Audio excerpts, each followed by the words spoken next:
This is a 2-year-old heifer nursing her first calf. This calf was born last fall in August, September, and he'll be weaned in June. The average 2-year-old heifer in this herd will drop her first calf on her second birthday. If she fails to breed or if she loses a calf for any reason, she's out of the herd. Weight. That's what attracts me best. The weight of these cattle and the rapid growth of them. We'd rather have Beefmaster cattle because they just do better, they're ship better, they calve better, they don't have any cancer eye. I feel like a rancher can make more money with Beefmaster. They're just good, honest cattle that will do well under a variety of conditions. From my experience as a cattle feeder, we think the Beefmaster breed fills a bill for the type of cattle we want to feed and the type of cattle that the packers we sell to want to buy, as well as any cattle that we're exposed to. The Foundation Beefmaster Association proudly presents A Plan for Profit. What is the beef? What does this breed and the Foundation Association have to offer the professional cowman who is convinced that his future depends on a practical and proven plan for profit?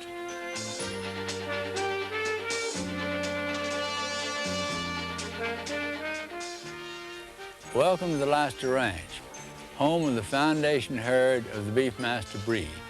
My father died in 1930. At that time, what remained of my father's breeding was a Hereford herd and a Brahma herd. The following year, we purchased registered shorthorn bulls and started the three-way cross, the Hereford Shorthorn Brahma cross, which ultimately became recognized in 1954 as the Beefmaster breed. We closed the herd in 1937. Since that date, there's been no new genetic material brought into the herd. All the Beefmaster herds today, all over the world, and they have spread practically all over, are descendants of this original foundation herd. It serves no purpose to breed cattle for a show ring. The commercial cattleman must breed for traits that yield maximum beef production. In order to achieve any real progress, this number of traits must be kept to a minimum. Dr. O.D. Butler explains. Well, it's fundamental to selection for genetic improvement that the selection depends upon the amount of differential you have and the number of traits for which you're selecting simultaneously. So the fewer traits, the more progress can be made.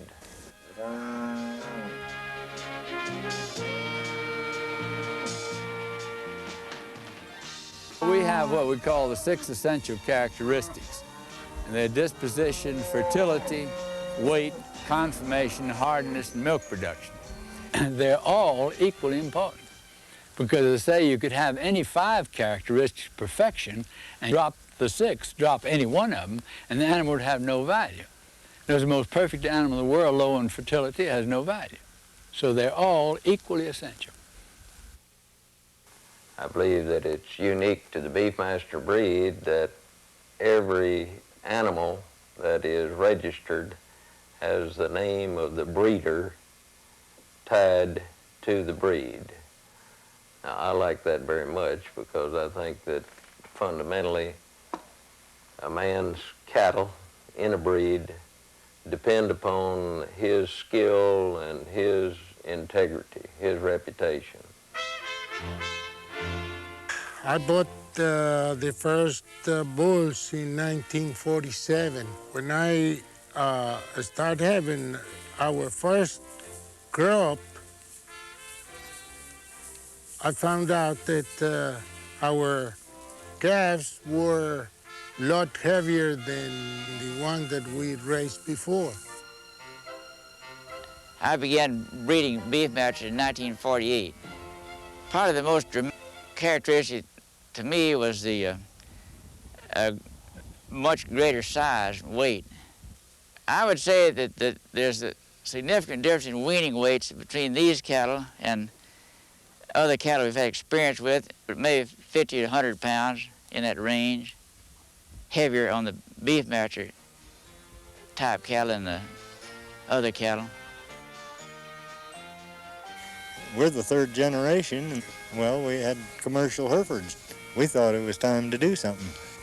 We felt that our Beefmaster cattle weighed enough more that they were making us money over the straight-bred English breed. We've been ranching for several generations. I'm a third generation in the ranching business, and due to some of the problems that we encountered in our Hereford cattle, we realized years ago we had to change over. As time has gone by, we have ended up finding out the best kind of cattle that we could use are the Beefmaster.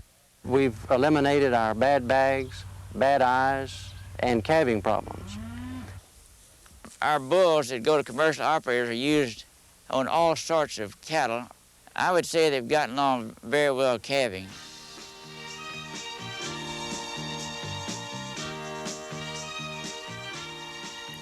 Significant immediate improvement in your calf crop. That's what crossbreeding Beefmaster bulls to your present cows can deliver. We've got several different breeds of mother cows, and I've used Beefmaster bulls on all of them. The most significant difference, I believe, would be the weaning weights and the high quality of the replacement heifers. We don't encounter any calving problems whatsoever. We're a large ranch, and we just can't have calving problems. They have to do it on their own, or we can't own the cattle. What is interesting to me here is the fact that this black baldy cow is so popular throughout the country. And see what kind of improvement we can get off of cows that are already considered to be very good cows and are good cows. I think it's very dramatic. In February of 1978, I had the privilege of speaking to the Foundation Beefmaster Association annual meeting at San Antonio, Texas. At that time, I told the group that no association that I know of places as much emphasis on desirable, fundamental production traits. I still believe that's true. Tom Lasater created more than just a new breed of cattle. He also created a management system which will allow any ranch to turn a profit every year, in good times or bad. The cornerstone of the Lasater philosophy is the emphasis on reproductive efficiency. Since 1947, the foundation herd has required that every female wean a merchantable calf every year as a 2-year-old. This very demanding requirement is what differentiates the Beefmaster breed from all other breeds of cattle in the world. Now, we've had cows go up to 18 years old and drop their 17th calf. Of course, they're very exceptional. In selecting cows which remain in the herd, we don't look for any particular type of cow. We merely insist that each cow to remain in the herd must wean a good calf every year in June on schedule, or she's out. In other words, our method of culling females, we've always described it as good economics and good genetics. It's good economics because we get a cash dividend for every cow 2 years old and older every year. She either gives the calf to sell or herself to sell.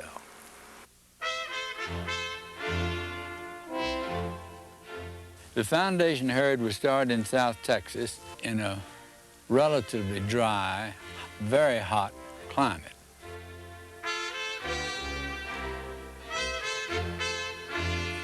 Of course, now the foundation herd is located here in Colorado at about 6,000 feet elevation with long and very cold, very brutal winters. Our country is lush mountain pasture and a desert-type winter range. People say that Beefmasters can't stand the cold, but they can stand it as cold as it gets here, and sometimes it gets down around 20 below zero. Beefmasters have been bred and selected for 6 characteristics, all directly related to the economic production of beef. Beefmasters have proven themselves on ranches scattered from the Rio Grande Valley to Montana, from Florida to Nevada and California. They have also proven themselves in the environment where most end up on the way to the consumer's plate, in the nation's commercial feed yards. Our feed yard has a one-time capacity of 20,000 head. We've been feeding cattle here for 20 or 25 years, and we operate a custom yard. We feed mostly for ranchers and farmers. We've had very good experience feeding Beefmaster cattle. The yield grade is where the Beefmasters stand out. They'll be mostly yield grade 2s, which is what the packers want. Our experience in feeding Beefmaster cattle is the cost of gain and the rate of gain has been above average of the cattle in this feed yard, and in times has been way above average. Many ranchers across the country have successfully converted their operations to Beefmasters. For some, a sharp break with long-established traditions and a move that worried or shocked their neighbors and associates.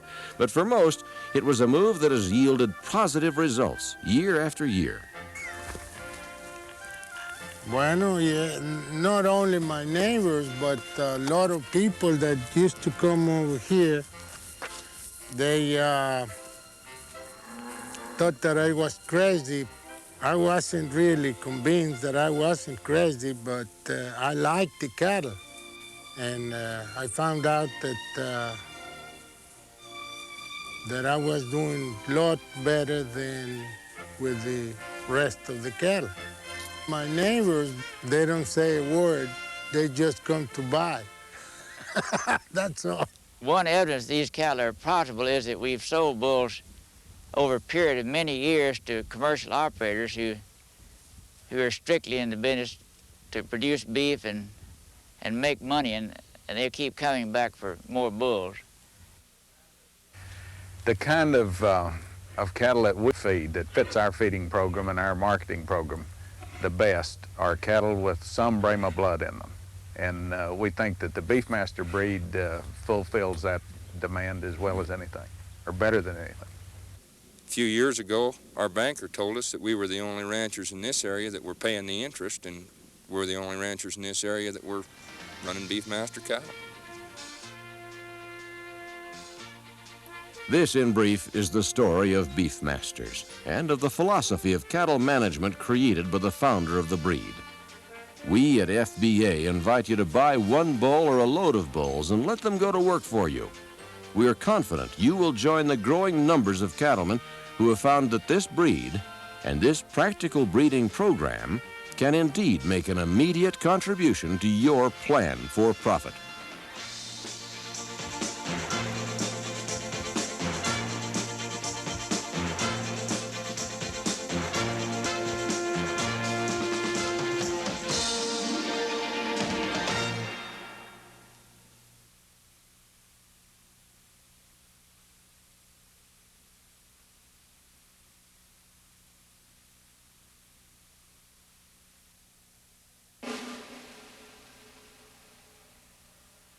The battle continues. The battle between economic and ecological priorities. In this battle, this man is an enigma. Businessmen admire his operation, while at the same time ecologists praise his methods. This man is unique.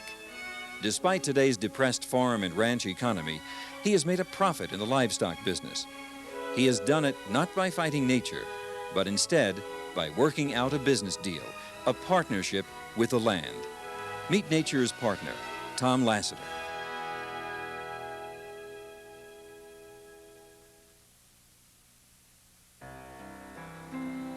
When the white man threw the Indian country 100-odd years ago, or at least 100 years before we turned up, the white man started overplowing and overstocking and just wrecking the country. We just pulled out of the way and let nature do our thinking for us. As we say, nature will do all your thinking and most of your work. For a long time, his ideas were neglected. His ideas were disbelieved. Every animal here and every insect, all of them, they're all here for a purpose, to get a specific job done. Tom is truly a renegade. He refused to accept standard practices. I was just sick at my stomach. We had killed everything, every kind of bird, rabbits, skunks, possums, everything in the world. So that cured me on this mass poisoning business. I think that Tom Lasater, when he started out, was a laughing stock to a great many people in the cattle industry. His name is Tom Lasater, a man who spent years on the fringe, but who has lived to see many of his ideas, which many considered offbeat, become accepted, even commonplace. Yet even today, he is a man whose values and beliefs deviate from the standard and create controversy. Lasater recognized his destiny at an early age. I told my father when I was about 5, 6 years old now, and mother, I told my whole family that I wanted to be nothing but a cowboy the rest of my life. As a young boy, Tom Lasater probably focused more on the colorful and romantic aspects of ranch life. But by the time he entered the cattle business during the Great Depression, cowboying by necessity assumed a different tone. Well, when I started out, my only objective was to make a profit, and I had to make a profit. The depressed agricultural economy of the 1930s, an era of bank failures, government-financed cattle slaughter, and ranch and farm foreclosures, forever altered his views, not only of raising livestock, but also of life in general. John Armstrong observed the circumstances that surrounded Lasater's entry into the business. Great Depression came, and Tom's father died in 1930, and there were big debts against it, and the ranch had to be sold to pay the debts. And Tom was then, at the time that happened, a student at Princeton, and he found it necessary to come home and start earning a living. So he got in the cattle business as a commercial operator with the hope that he'd make a profit and get his cattle paid out. And he did do that in a relatively short period of time. In a 1956 article on the American cattle industry, Time magazine included a section on Tom Lasater and his Beefmaster cattle, which the United States Department of Agriculture had recognized as a distinct breed of livestock just 2 years earlier. Time captured the practical flavor of Lasater's approach to cattle selection with a picture caption that read, "Woe to the cow that trips." We make no exceptions at all. In other words, they have to wean a good calf every year on schedule or they're out. Now, we carry it to this extreme. Even if a calf is killed by lightning, and we know it was killed by lightning, that mother, that cow, is still culled from the herd. The reason being that if her calf is killed by lightning, she's resting her body while her classmates are all working, nursing their calves, which will give her an added advantage of rebreeding on schedule the following year, and we don't want anyone to have an advantage. They all at the same time, they all rest at the same time. Nearly 3 decades later, one of the country's leading livestock magazine and newspaper publishers could say, I visited Tom Lasater's ranch at Matheson, Colorado for the first time in the early 1950s. So many of the things which I saw were foreign to the thinking that I had instilled in my mind by my education and my experience in relation to the cattle business. Absolutely foreign, and in a way, sort of unbelievable. Lasater was not concerned with aesthetics. He wasn't concerned with any characteristic that had nothing to do with the economy or the efficiency of the animal. He didn't care what the color was. He didn't care whether they were horned or hornless. He didn't care about anything other than making the most possible beef in the least possible time on the least amount of resources. And that is probably the key to his lasting success. Lasater and his ranching neighbor, John Armstrong, enjoyed brainstorming about every aspect of livestock raising. We referred to as the schoolboy cowpuncher approach to the cattle business. Tom and I developed this thing, and we'd call each other. Our salutation was, "Any new ideas today?" And so we were constantly testing and challenging just about everything that we or anybody else ever did. One of the things that Tom and I once talked about was how you design a functional cow. We call it the functional cow. If you could start from scratch and you were going to put every bone in its place and show the shape of the animal, what would it be shaped like and why? But having gone through that exercise, Lasater stepped back. He concluded that his role was standards of performance and to establish the goals. His partner, Mother Nature, would work out the details. We figured out many years ago that nature is smarter than all of us put together. We let nature do all of our thinking for us. For instance, in selecting cows which remain in the herd, we don't look for any particular type of cow. We merely insist that each cow to remain in the herd must wean a good calf every year in June on schedule or she's out. The Lasater Ranch sits along the Big Sandy Creek on the plains of eastern Colorado. There, over the past 40 years, Tom Lasater has created a classic business success story, and he has accomplished this in a unique partnership with Mother Nature. But Lasater and his Beefmasters aren't natives of the windswept plains. His origins and the ranch where he began the development of the Beefmaster breed lie 1,000 miles south, near the Texas Gulf Coast. Tom Lasater was born at his father's ranch headquarters in the South Texas brush country, 90 miles from the Mexican border. Lasater's father, Ed, moved to South Texas before the turn of the century, and there he established a large-scale ranching and farming enterprise. The younger Lasater, his brothers and sister, were raised in the era of Pancho Villa, horses and buggies, and cow camps. But Lasater's mother, who graduated from the University of Texas in 1902, insisted that her children be exposed to city life and that they go east to boarding schools and colleges. I started my school career at the Potomac School in Washington. And then the second grade, I didn't go to school. I just skipped it and just stayed on the ranch punching cattle.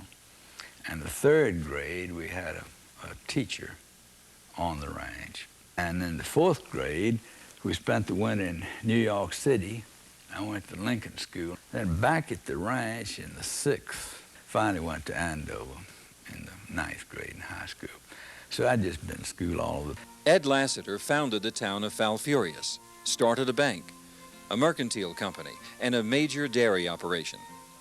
Lasater, at the turn of the century, had a sizable herd of registered Herefords, which he selected for long bodies, milk production, and for the red pigmentation around the eye in order to prevent pink eye and cancer eye. In 1908, Ed Lasater purchased a herd of Brahman cattle. Due to the Brahman's ability to withstand the heat and to resist insects and disease, Lasater quickly became an enthusiastic promoter of the breed. And when he observed the rapid growth and superior weight gains that resulted when he crossed the Brahman on his Hereford and Shorthorn-based cows, he initiated an extensive crossbreeding program, which would provide his son with one of the cornerstones of the beef cattle development he would carry on in the 1930s. The Armstrong Ranch joined Ed Lasater's east boundary. John Armstrong and Tom Lasater became lifelong friends. The evolution of his whole program was to just produce cattle that were so good that everybody in the beef business would want them. And eventually, when he finally decided he had something and he had a market for them as breeding animals, he stuck to his principles and wouldn't change or adjust because the market was seeming to take him in a direction of perhaps selecting for color, or selecting for a certain kind of head, or selecting for pole. All of those things, he said, I can't afford it. I select directly for the thing that it's important, and I'm not going to be diverted from the basic goal, which is to produce type on the hook. Tom is such a determined individual, but he's a little short with people who persist in doing things that just do not make economic sense. Being a very unconventionally minded cattleman was probably inherited from my father. He did everything just the opposite from all of his neighbors during his generation. And they all considered him just a complete screwball. I mean, nothing he did was right, but he turned out to be extremely successful.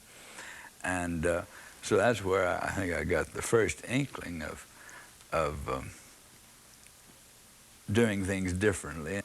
In 1936, Lasater began weighing his bulls at weaning time and then periodically thereafter, performance testing his cattle on the range. In 1949, he began culling from his herd every female that did not wean an acceptable calf each year beginning as a 2-year-old. Those practices were unheard of among his ranching colleagues.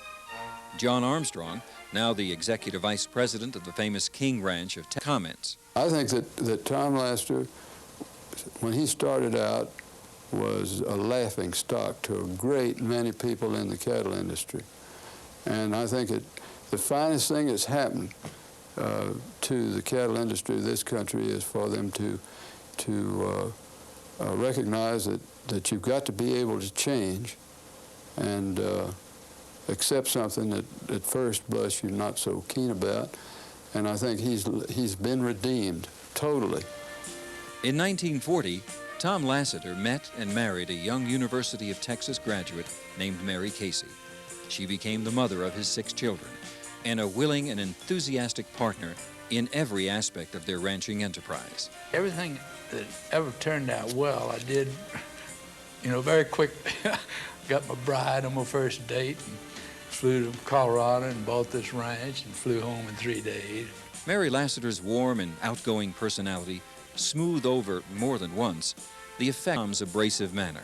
Her friendly hospitality softened the intensity of his dedication to his life's work. There was one thing about Tom which probably was the key to the whole deal with the Beefmasters. Tom, from the very beginning and still today, seems obsessed with finding a better way to do something, whether it be a better way to build a fence, a better way to feed the cattle on snow, a better way to breed cattle, a better way to handle cattle. He refused to agree that anything was right just because it was the way people did it. He always searched for a better way and very successful in finding some better ways. The philosophy of ranch management and cattle breeding, which Lasater has promoted for more than half a century, both in speeches and his unusual advertising program, is not directed exclusively to Beefmaster breeders. His ideas can be applied on any ranch. The Beefmasters are a wonderful contribution to the livestock industry, almost as much for their productivity as for the fact that they stripped away a lot of preconceived ideas about how cattle should be managed and how they should look, and that anybody that wants to raise cows and calves could benefit from listening to Tom Lasater. On the Lasater Ranch, you won't see horses used particularly, and in the close quarters when there's separate their penning bulls. You'll see one or two of them out there with a gunny sack, waving the gunny sack to direct these cattle in the direction that they want them, and doing it very effectively, doing it quietly. You can understand why the Beefmasters are of good disposition, because they're never cowboyed.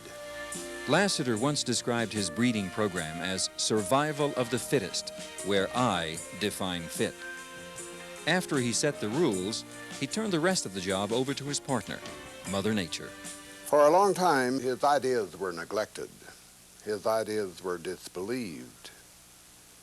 But over a period of time, a good many people discovered that he was correct in most respects, and he developed a following which had a very pronounced effect upon beef animal production on the North American continent as well as abroad.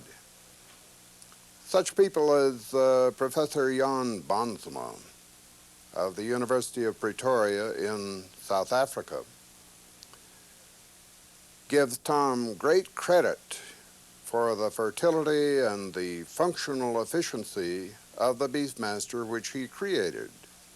Bonsma said that Lasater's herd is one of the most functionally efficient in the whole world.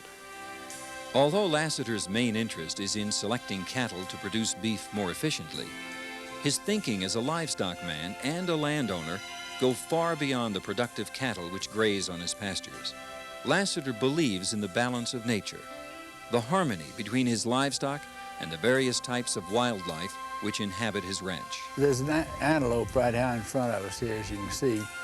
Where you stock properly, the wildlife prefer different vegetation, and there's very little competition between the antelope, as an example, or the mule deer, or other forms of wildlife which we have here on the ranch, and the cattle. The way we operate, there's very little competition. I won't say there's none at all, but there's very little competition between the wildlife and the cattle. And for Lasater, the real key to his success has been his partnership with nature. We gave up all insecticide. We gave up spraying the cattle or treating them in any manner.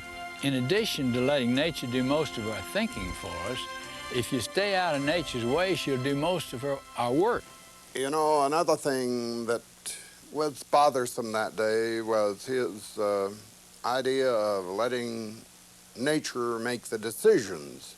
And at this time, I'm just here from the International Stockman School, and it was amazing how many there were talking about producing livestock which were resistant to parasites, resistant to disease. Tom was fully 30 years ahead of the industry in having the animals themselves created to be resistant. Ultimately, I would say that he certainly was on the right track, because today we are faced with both regulatory and public resistance to the use of antibiotics, to the use of many insecticides and herbicides. And Tom, with his ranching operations, is completely free from the use of such things. We don't kill or poison anything. We don't kill coyotes. We have great belief in nature and how she functions if you just stay out of her way. When we first came to Colorado, they shot every coyote they saw, and we literally had thousands and thousands of rabbits here on the ranch. Nature brought in a horde of coyotes and trimmed the rabbit population down to a reasonable size. Then most of the coyotes left. They just left the maintenance crew. One day, our men were driving down the highway going east, Highway 24, and they looked off to the north, and there's a pasture over north of the highway, about 175 cows in it, and all these cows had formed a huge circle, and it looked like they were doing some sort of a dance. In other words, the entire circle would move over this way, and then the whole circle would move over that way. So the men, of course, turned in the feed truck, went rushing over to see what happened, what was going on. And this whole herd of cows had a coyote in the middle of the herd. And when he'd run towards the east side to get out, they'd close in on him. And he'd run to get out, and they'd close in on him. They were just giving him a fit. Later on that fall, I looked out the window over in our old home over there, and there was a herd of cows and calves grazing right outside the window there. And this coyote trotted right through the center of this herd, you know, within 2 or 3 feet of these cows and calves. And these cows never even looked at him. You know, they just kept on eating grass. But by then, the calves were 3 or 4 months old, and they knew the coyote was of no threat to the calves, you see. So in other words, they trained these coyotes to stay away when the calves were young or being born, and once they got up okay, well, come on in, join the family. And it just shows you how amazing it is, how the relationship between the cattle and the coyotes and everything else. The wildlife that tourists often stop to observe has its place, but so do the others, the rodents and insects, which modern agriculture is so quick to condemn. Take ants, old fields on the ranch, and we didn't replant them or anything, we just left them alone. And you go out on one old field a given year, and there'd be one of these huge big ant beds, you know, a big pile of ant hill, every 15, 20 feet all over the field. You come back several years later, and there wouldn't be an ant on that hill, they'd be over on that field, they'd be over in the next field.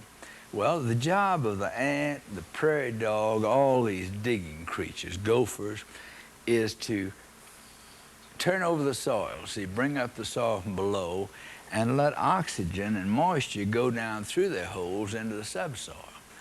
The Great Plains supported vast populations of grazing animals, which coexisted with a prolific little rodent, the prairie dog, for thousands of years before the white man arrived. 100 years later, this same western rangeland supports only a fraction of the earlier populations, and even so, rangeland productivity is today at an alarming rate. Tom Lasater thinks that part of the explanation lies in man's interference with nature. We had a prairie dog town in one of our pastures here on the ranch, and I came up from South Texas and didn't know what a prairie dog was. So the county agent, all of the neighbors said, you got to poison the prairie dogs. So like a fool, I said, okay. So we ran out and we poisoned all the prairie dogs. Several years later, I was driving across this pasture with this friend who knew nothing about what I've just told you. And he pointed to this area where the prairie dog town had been. He said, why is the best grass in this pasture over there? I said, that's where the prairie dogs were. I rather firmly believe that Tom Lasater's philosophy and his practices will have their greatest impact with the lapse of time, because more and more people are finding out that he was on track by letting nature make many of the decisions, by using what nature provided. That nature, for example, put these native grasses on the ranch at Matheson. And Tom's philosophy was to utilize what nature put there, to let nature make the decisions. And more people are espousing that philosophy, even though they may not give Tom Lasater credit for it. The young boy from Falfurrias recognized his life's work early. But somewhere between the mesquite brush country of South Texas and the high plains of eastern Colorado, his horizons expanded, and his range of interests went far beyond the practical goal of turning a profit from a cow herd in the 1930s.